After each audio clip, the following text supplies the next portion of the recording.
500 रुपया का नोट पड़ा हो तो आपके पैरों में फेविकोल चिपक जाएगा, आगे नहीं बढ़ सकते। 500 का नोट आपको हिला देगा, आप ऐसे हो गए बार बार, और फिर आसपास देख के धीरे से उठा लो। 500 रुपया आपको आगे नहीं बढ़ने देगा।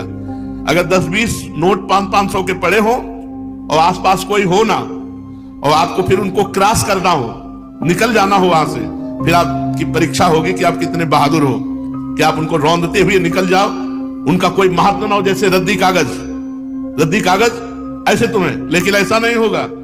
अगर एक कदम चलोगे, पीछे 500 का नोट है, आगे 2-4 नोट पड़े हैं, तो आसपास पहले दृष्टि जाएगी, कोई देख तो नहीं रहा है, फिर धीरे से उठा लेंगे।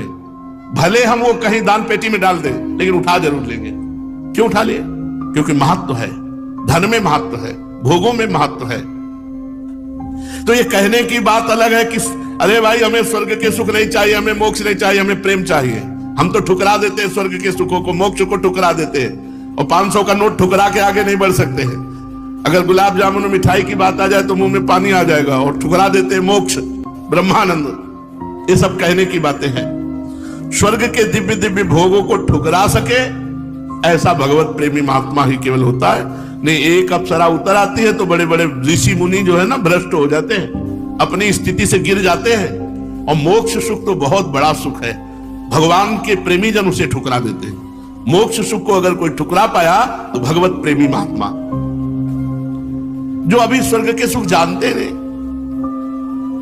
अब जैसे पहले ऋषि मुनियों के पास जो है अप्सराएं आया करती थी, बोले अमुक ऋषि के पास, जैसे विश्वामित्र जी के पास बोले मेनका जी आई, उनके पास अमुक आई। अब नहीं आती है, जरूरत है नहीं।